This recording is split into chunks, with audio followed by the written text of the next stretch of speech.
ابھی تو جنید تک نہیں پہنچا ہے، پہلے جنید تک تو پہنچ جا، تیری رسائی جنید تک نہیں ہوئی ہے۔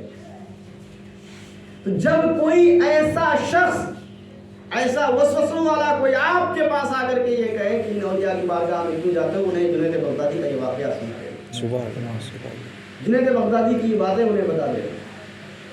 تو ایسے ہمارے بزرگان دین ہوتے ہیں جو ہماری اس طور پر مدد فرماتے ہیں۔ سبحان اللہ۔ آپ حضرات اس محفل مبارک میں آئے ہیں، میں دعا کروں اللہ رب العالمین آپ لوگوں کی اس حاضری کو قبول فرمائے اور اس کے طفیل آپ سب کے تمام جائز مرادوں کو پورا فرمائے۔ کیونکہ وقت کم ہے، اس لیے میں یہیں پر ختم کرتا ہوں، یہیں کو ختم کرتا ہوں۔ استغفر اللہ ربی من کل ذنب واتوب الیہ وما علینا الا البلاغ۔ السلام علیکم۔